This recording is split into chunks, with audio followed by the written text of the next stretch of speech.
Everyone, कैसे हो आप सभी। Swami Vivekananda ji, youth icon. स्वामी विवेकानंद जी के नाम पे 12 जनवरी को नेशनल यूथ डे बनाया जाता है। वैसे तो स्वामी जी के जीवन से सीखने के लिए बहुत कुछ है हमारे पास, फिर भी मैं उनके बहुत सारे मोटिवेशनल कोट्स में से ये 15 बेस्ट और सर्वश्रेष्ठ आप कह सकते हो कोट्स लेकर के आया हूं। ये ऐसे कोट्स हैं जो आजकल के कलयुग में बिल्कुल सही और बिल्कुल फिट बैठते हैं। एक एक करके हम आगे बढ़ते हैं और पढ़ते हैं स्वामी जी के बारे में। सबसे पहला जो हमारा कोट है वो है, उठो, जागो और जब तक लक्ष्य की प्राप्ति ना हो जाए तब तक मत रुको। ये मेरा फेवरेट कोट भी है। ये आजकल के स्टूडेंट को, आजकल की भागम भाग की जिंदगी के अंदर बिजनेसमैन को या हर किसी एक इंडिविजुअल को मोटिवेट करता है कि आप अपने टारगेट की तरफ बढ़े चलो, थको मत, बढ़े चलो, अल्टीमेटली विजयी आपकी होगी। दूसरा, खुद को कमजोर समझना सबसे बड़ा पाप है। काफी बार हमारे अंदर हीन भावना आ जाती है, हमें लगता है कि यार मैं ये नहीं कर सकता, ये मेरे लिए मुश्किल है, बट ऐसा नहीं होता है। अगर आप अपने आप को कमजोर समझते हो तो ये तो सबसे बड़ा पाप है। आप अपने आप को मजबूत समझो, आप अपने आप को सक्षम समझो, तो डेफिनेटली आप अपने लक्ष्य को प्राप्त करोगे। शक्ति जीवन है, निर्बलता मृत्यु है। विस्तार जीवन है, संकुचन मृत्यु है। प्रेम जीवन है, द्वेष मृत्यु है। मेरे ख्याल से ये कोट अपने आप में ही पावरफुल है। अगर आप शक्ति दिखाओगे तो वही जीवन है, अगर आप निर्बल बनोगे तो वो मृत्यु के समान है। विस्तार करना ही जीवन का लक्ष्य है। छोटा करना किसी चीज को, टारगेट छोटे रखना, वो तो मृत्यु के समान है। ये दुनिया जो है वो प्रेम पे चलती है। द्वेष, दुश्मनी, ये सब मृत्यु के ही कारण हैं। नेक्स्ट, मन की एकाग्रता ही समग्र ज्ञान है। कंसंट्रेशन, माइंड पावर, ये भी कोट अपने आप में बहुत महान है। देखो, स्वामी जी ने बहुत सारे कोट दिए हैं, सैकड़ों कोट्स दिए हैं स्वामी जी ने जो है, और वो सभी उत्तम हैं, ठीक है। पर फिर भी उनमें से कुछ जो मुझे लगते हैं आजकल के जमाने में फिट बैठते हैं, वही मैं आपसे डिस्कस कर रहा हूं। अगर वीडियो अच्छी लग रही हो तो इसको लाइक शेयर जरूर करना। मन की एकाग्रता ही समग्र ज्ञान है, कि अगर आपके अंदर हाई कंसंट्रेशन पावर है तो वो अपने आप में एक बहुत तकड़ी नॉलेज भी है। जो लोग अपने आप को कंसंट्रेट कर पाते हैं, अपने आप को कंट्रोल कर पाते हैं, अपने मन पे कंट्रोल कर पाते हैं, वो लोग बहुत ज्ञान इकट्ठा भी कर पाते हैं और उसको दुनिया में फैला भी सकते हैं। ये खुद स्वामी जी के ऊपर पूरा चरितार्थ था। आगे चलते हैं आपा। मौन क्रोध की सर्वोत्तम चिकित्सा है। अब ये तो मुझे लगता है कि आपको लग रहा होगा बिल्कुल सही बात है, ये तो मेरे पे भी फिट बैठती है। जब इंसान को गुस्सा आता है तो उसकी इंद्रियों का उसके ऊपर कोई बस नहीं रहता है। उस क्रोध के अंदर, उस गुस्से के अंदर वो गलत भी बोलता है और गलत हरकत भी कर सकता है, जो कि उसके लिए विनाशकारी हो सकती है। स्वामी जी ने बोला, मौन धारण कर लेना ही क्रोध की सबसे अच्छी चिकित्सा है। बहुत सारी सोशल साइट्स के ऊपर, बहुत सारे चैनल्स के ऊपर काफी सारे लोगों के ये क्वेश्चन होते हैं कि मेरे को गुस्सा बहुत आता है, मैं उस पर कैसे कंट्रोल करूं। तो देखो स्वामी जी ने कैसे उसका आंसर दिया है कि मौन धारण कर लेना गुस्से का सबसे बड़ा रामबाण है। चिंतन करो, चिंता नहीं, नए विचारों को जन्म दो। मान लो हमारी जिंदगी के अंदर कोई एक घटना होती है या फिर कुछ ऐसा आता है जो आपको लगता है कि भाई ये तो गलत हो गया, तो आप उसकी सिर्फ चिंता मत करो। चिंता होना स्वाभाविक है, पर उसका चिंतन करो। सोचो, ऐसा क्यों हुआ, ऐसा हुआ उसके क्या परिणाम आए, ऐसा ना हो उसके लिए फ्यूचर में मैं क्या कर सकता हूं। ये जो ब्रेनस्टॉर्मिंग होती है ना, ये फ्यूचर में नए विचारों को जन्म देती है, जिससे आपको बहुत कुछ सीखने को मिलता है। ठीक है? एक विद्यार्थी के लिए, एक स्टूडेंट के लिए ये भी एक बहुत बड़ा कोट है। आगे बढ़ते हैं। ज्ञान का प्रकाश सभी अंधेरों को खत्म कर देता है।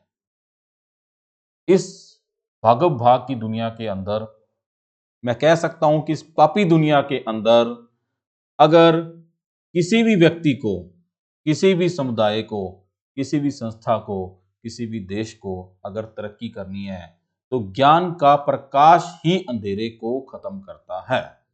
अगर आपने एक सोसाइटी को, एक व्यक्ति को नॉलेजेबल कर दिया, तो वो अपनी जिंदगी के अंदर अल्टीमेटली कामयाब हो जाएगा। जितना बड़ा संघर्ष होगा, जीत भी उतनी शानदार होगी। अगर आपको लगता है आपके जीवन के अंदर बहुत चैलेंज है, रोज नई नई मुसीबतें आ रही है, रोज कहीं ना कहीं मैं उलझ जाता हूं, तो परेशान होने की जरूरत नहीं है।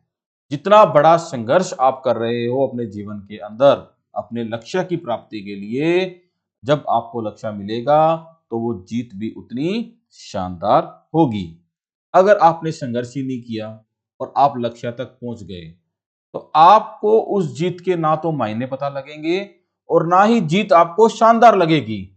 आसानी से मिलने वाली चीज कभी इतनी बड़ी हमें अचीवमेंट नहीं लगती है, जो संघर्ष करने के बाद मिलती है। ये भी एक विद्यार्थी के लिए पूरा पूरा उत्तम है। जिसके साथ श्रेष्ठ विचार रहते हैं, वह कभी भी अकेला नहीं रह सकता। आजकल इस मल्टीमीडिया के ज़माने के अंदर मैक्सिमम लोग फेसबुक, व्हाट्सएप पे, इंस्टा, टेलीग्राम पे या और भी X Y Z social media sites पे बहुत बिजी रहते हैं।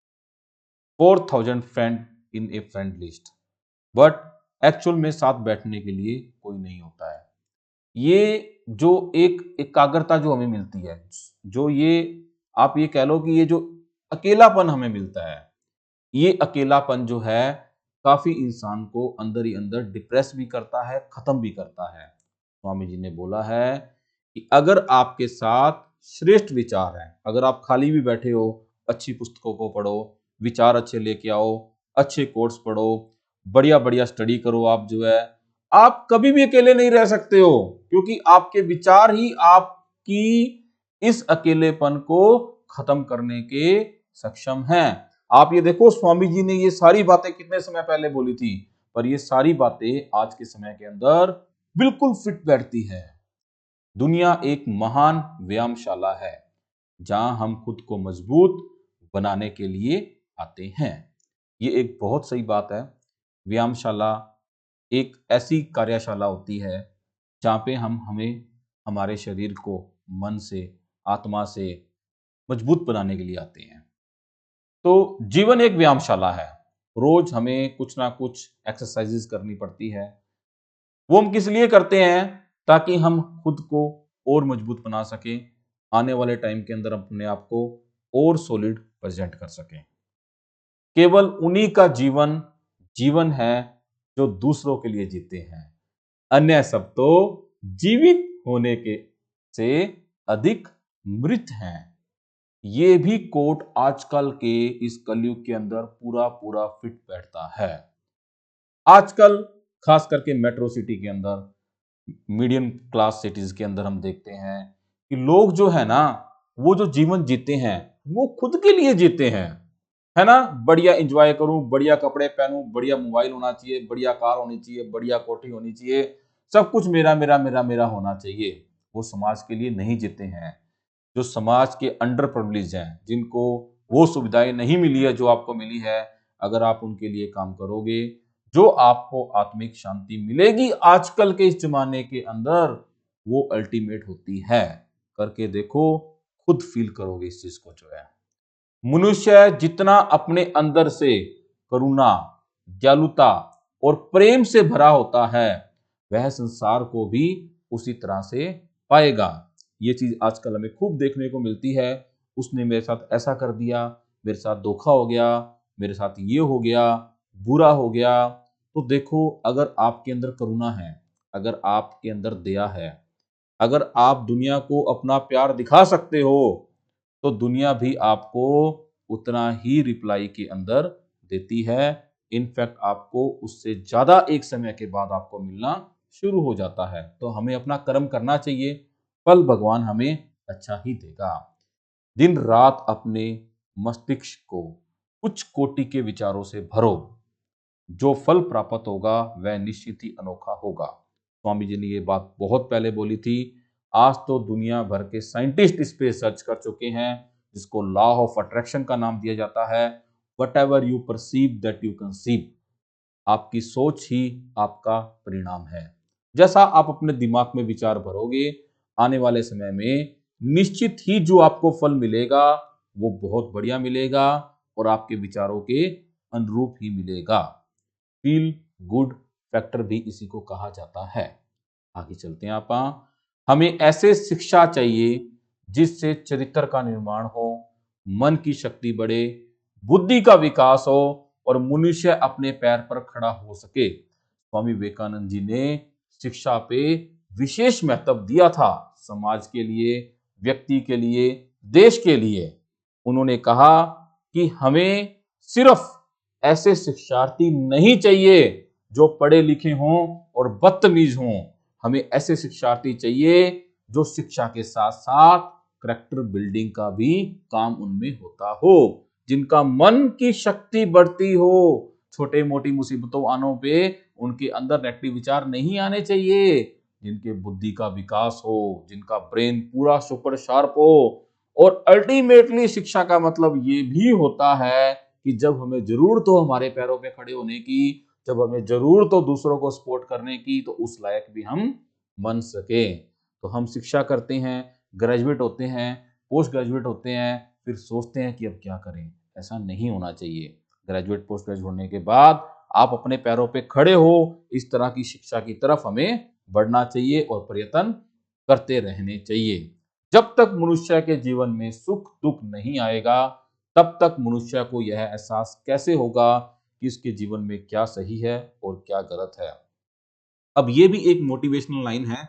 हमें लगता है कि यार मुझे मुसीबत आ गई है, इतने दुख मुझे आ गए हैं, है ना? मेरे पे ये चल रहा है, वो चल रहा है, बुरा समय चल रहा है। तो ये चीजें हमारे जीवन का एक हिस्सा है। अगर जिंदगी में सिर्फ सुख सुख सुख ही चलता रहेगा तो आपको कैसे पता लगेगा, कैसे एहसास होगा कि इस जिंदगी में जो कुछ है वो सही है कि गलत है। सुख और दुख, कहते हैं ना, अपनों का दुख में पता लगता है ना? तो सुख और दुख एक सिक्के के दो पहलू होते हैं, आते जाते रहते हैं। इनकी चिंता नहीं करनी चाहिए, चिंतन ही करना चाहिए। बहुत बहुत धन्यवाद आप सभी का मेरे साथ जुड़ने के लिए। अगर आपको मेरा ये प्रयास बढ़िया लगा, काइंडली इस वीडियो को अपने पारिवारिक जनों में, अपने दोस्तों में, अपने व्हाट्सएप फेस ग्रुप में जरूर शेयर करें। स्वामी जी बहुत प्रेरणादायक थे और मैं अक्सर स्वामी जी को पढ़ता भी रहता हूँ। इससे पहले भी मैंने स्वामी जी के ऊपर कुछ वीडियोस बनाई है। आज नेशनल यूथ डे उन्हीं के नाम से है, तो ये वीडियो उन्हीं को समर्पित है। बहुत बहुत धन्यवाद।